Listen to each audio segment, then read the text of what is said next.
Okay, so we're live 1 hour late. Sorry for the delay. Some technical problems that we could not avoid. So this afternoon we're going to discuss how this coronavirus or COVID-19 will affect cancer patients and their treatment. So now I get calls daily regarding, from patients asking me how they should, handle the situation. So we're going to categorize this situation regarding specific to cancer patients into three categories.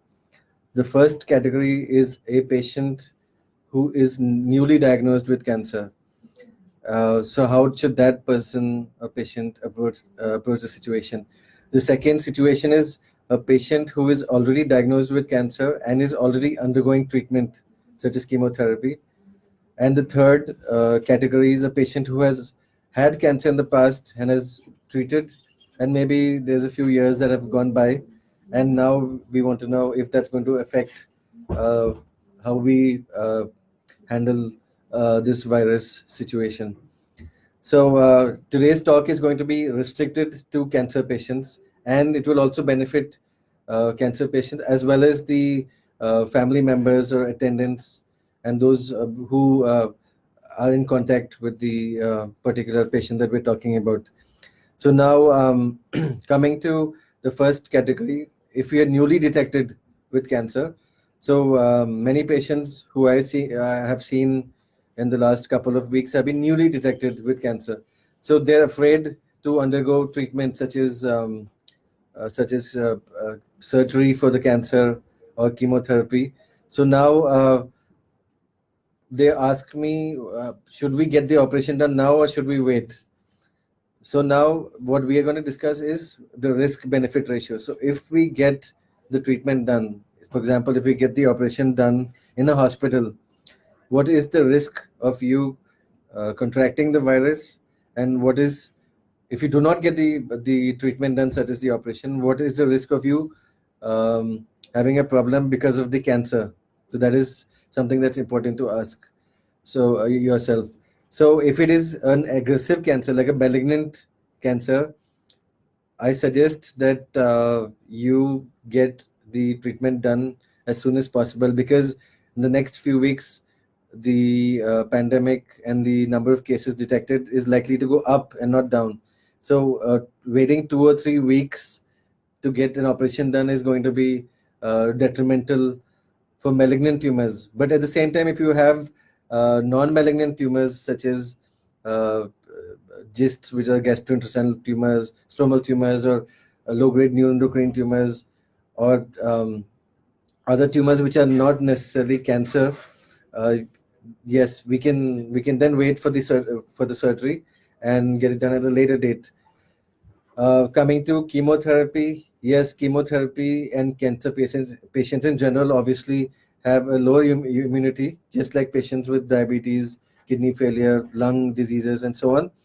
So, if you are undergoing chemotherapy or any other treatment for cancer, your immunity is lower, and your chances of um, contracting and succumbing to the virus are more than the general public.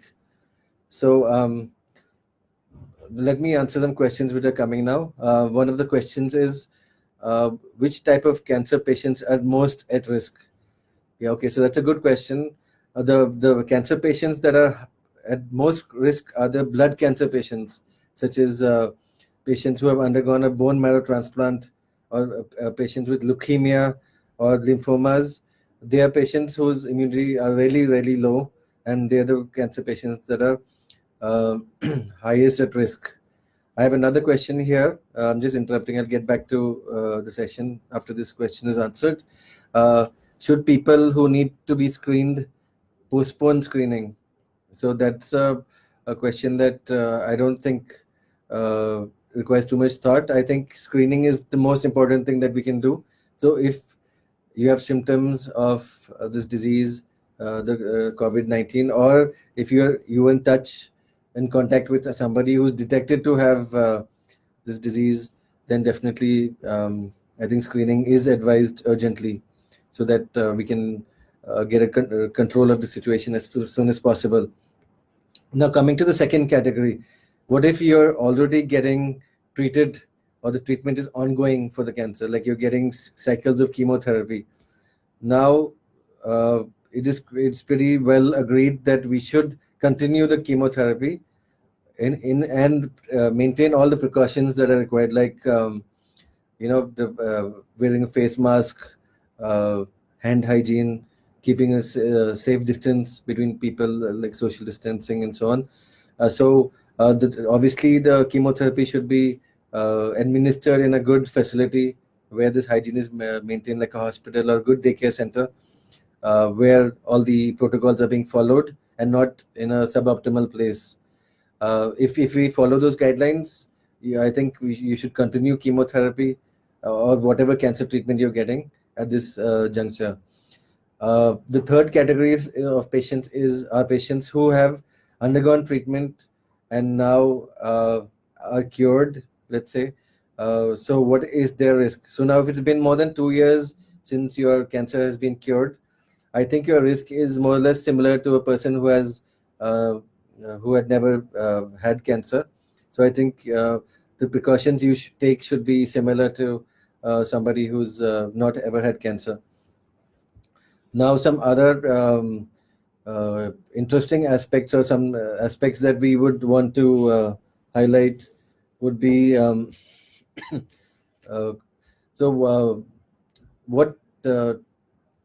what do patients who have completed cancer treatment for more than 2 years? We've answered that question. That's another question that's coming in.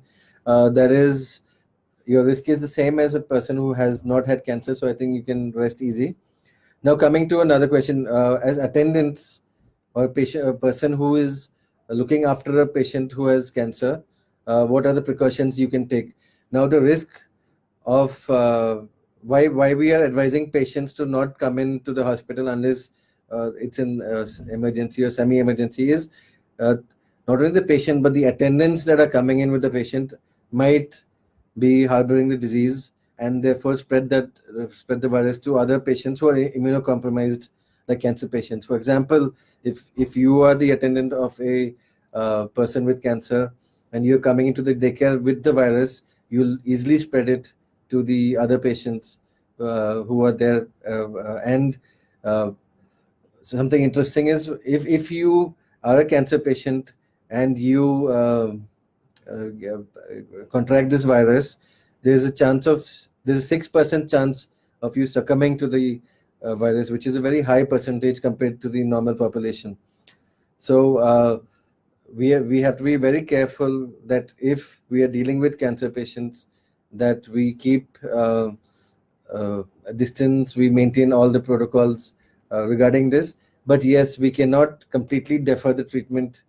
We cannot just postpone the treatment indefinitely, because when the virus issue settles down, it will be time and to look at the cancer, and maybe the cancer would have gone to a higher stage or maybe gone out of control. So it's important that we at this time also keep cancer at a priority, but not come in now. Patients come in who have been treated 2 or 3 years back for a regular consultation just because we have time right now. That's something that's not advised. So if you don't need to come to the hospital, if you can postpone your regular elective appointment, yes, by all means, I think we should postpone coming to the hospital for regular checkups for the cancer. But if you need active treatment for the cancer, I think it's important that you keep coming to and see your oncologist, and he will probably be the best person, or she will be the best person to advise you as to how to go about with the treatment. So if it's not urgent, we defer it or we postpone it slightly till things settle down, till the number of cases seem to be going down statistically, or if so we can postpone it that way. But if it's urgent, I think you should consult your oncologist and get the treatment done as planned with all due precautions. So we've covered many aspects, such as what should you do if you're newly detected with cancer, what should you do if you are undergoing treatment currently for cancer, and also if you have been treated in the past for cancer, how do you approach the situation? To sum up, basically, if you have been newly detected with cancer and it's a malignant tumor, I think you should go ahead with treatment as per plan without delay. If you are undergoing chemotherapy or any other treatment for cancer, I think you should go ahead in a standard center in consultation with your oncologist. And if you are a past patient or a cured patient of cancer, you should not worry about it and not come in for regular consultations at this moment, and defer your regular consultation with your oncologist. So if there are any further questions, I think I'll be happy to answer them. You can contact me through Facebook or any other way. I'll be happy to answer your questions. And I wish all of you safety and stay safe at home. And if you need to, we are here for you in the hospitals as healthcare professionals. As oncologists, we are here to help you both with the situation regarding the virus, as well as the situation regarding the treatment of cancer. So thank you for joining us, and we are here in Paras Cancer Center in Gurgaon to help you with any further queries that you might have. Thank you so much for watching.